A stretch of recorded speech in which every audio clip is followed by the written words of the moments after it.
Okay, guys, welcome back. And 2 more days. That's it. Looks like it's going to rain. I'm already feeling a couple drops on me. Just got here. I had to teach a class. It's getting tough for me to come out here. But this is done, man. I got 2 more days, Sunday and Monday. Monday's going to be challenging because I do teach, and I am teaching live, teaching the brokers class in Boca. Because you're interested, if you want to pass, come see me. That type of thing. Anyway, today I'm going to talk about working with investors. And when you come to the class, we taught you how to work with investors. There's no question in my mind. What happened was you didn't pay attention, and it's such a challenging math question that a lot of students let it go. Just let it go, and I don't blame you. You got way too much to worry about. Then you're going to worry about one little math question. But if you're going to be working with investors, you need to know how they think, right? Investors work, or their number one focus is known as cap rate. It's called capitalization rate, or what is the rate of return? The higher, the better, right? Some investors won't buy anything unless it's a 10% cap rate. Well, you're pretty much getting a steal for that. Some investors want 5%, 6%, 4%. No matter. That's why an investment is to the eye of the beholder. It's what the investor thinks, man. It's not what you think, it's what the investor thinks. If you've been involved in any commercial transactions, you know that the asking price is one thing and the sales price, totally different number. Totally different number. It really is. You should never be afraid to make an offer in investment property, even though you're off. Never be afraid. Never be afraid. Anyway, there's two math problems. One of them is called gross rent multiplier. The other one is gross income multiplier. And the third one is income approach. Let's go through the simple ones first. If you're looking at a single family, a duplex, a triplex, or a quadruplex, you should be doing the gross rent multiplier. So let's say you have a subject property. Let's just call it a duplex. And the duplex is I don't know, it's rented for $4,000. You got two sides, right? And you need to know the value. So what do? You find another duplex that has recently sold, and look at the price. What it sell for? What's it rented for? And divide them. That number is called gross rent multiplier. Now you have a number. What is that exactly? How many months is going to take for you to get your the sales price for back?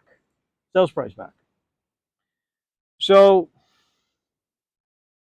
now you have this number, and you multiply times the rent on your duplex.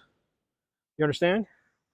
So, giving an example, you have a sales price for 600,000, and it's rented at $4,000. You got two units rented at $4,000. You go ahead and you divide the 400,000 by the 4,000. I don't know. I'm guessing it's 1,000. That's your gross rent multiplier. You now use that number and you multiply times your rental on your subject property. Let's say the rental is 42. So what's the value? 420,000. That's your value of your duplex. Is that written in stone? No, of course not. There's nothing written in stone. But that's a rule of thumb. It's an idea.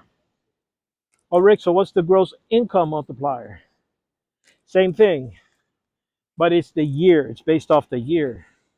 Usually, that is used on commercial rental, a commercial purchase, a warehouse, stuff like that. That's where you want to use the gross income multiplier. Same thing, just a year. Um, let's look at the income approach. The income approach is for an apartment building. 120, let's say, let's keep the math simple since I don't have a calculator. Um, 10 units. Each unit is rented for $1,000. So that's $10,000 a month.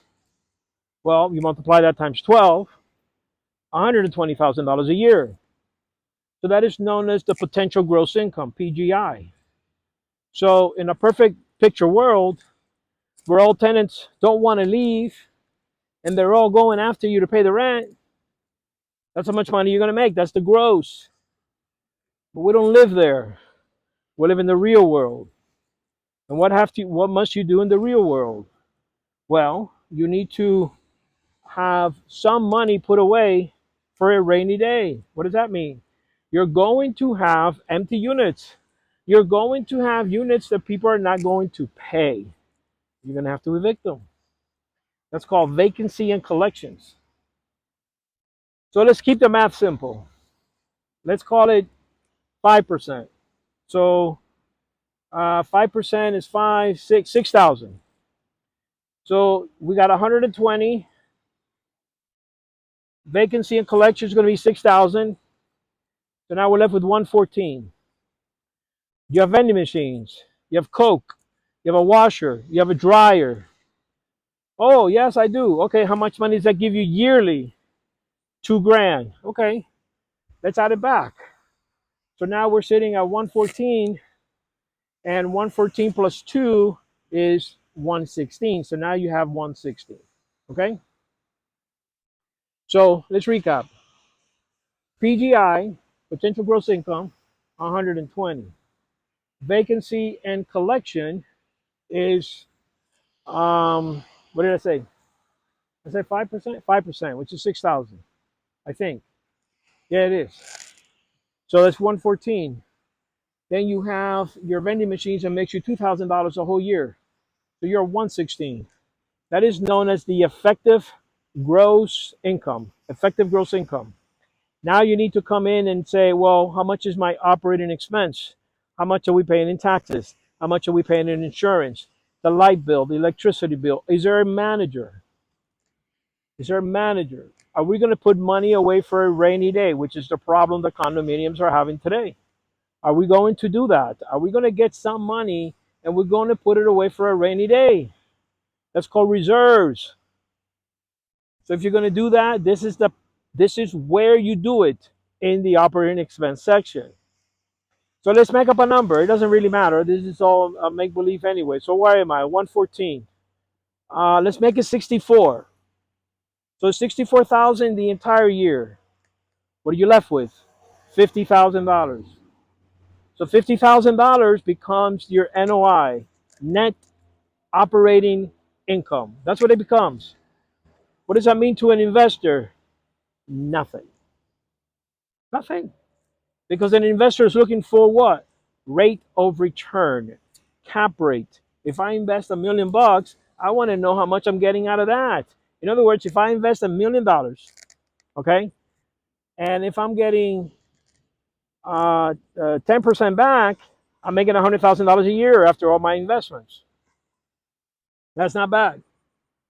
Um, so that is what the investor is looking for. So now you're going to take the 50,000, that's where we're at, and you have an investor that says, I want a 10% cap rate. Well, 10% is $500,000. So that means this investor is not willing to pay more than $500,000 for this 10-unit apartment complex. Is that the asking price? No. No, it's not. How do I know the asking price? Well, by looking at the MLS. How else would I know? How else would I know? But my investor wants a 10% return, which is, that's not a very nice investor. He wants a 10% return. So that means he's only willing to offer $500,000. They could be asking 1.2, 2 million. I have no idea. Just what my investor is willing to invest. That's all that matters. And that's another formula. What formula is that? That's called the IRV formula. And it's a very powerful formula because if you know two things, you can solve the third. So if you know the income, which is the NOI, and you know the value, you can figure out the cap rate. If you know the cap rate and you know the value, which is the asking price, you should be able to look at the NOI. If you know the NOI and you know the cap rate, which is what your investor is looking for, then you should be able to solve the value that your investor is willing to pay. Anyway, that's it. That's what, if you're going to work with investors, you got to know that math, income approach, gross rent multiplier, gross income multiplier, and the IRV formula. You also have to be able to decipher profit and loss. The helicopter. Anyway, thank you very much. Day 28, down to 2 more days. This challenge is over. Thank you very much. Rick Suarez, Nutty Real Estate Professor. Take care.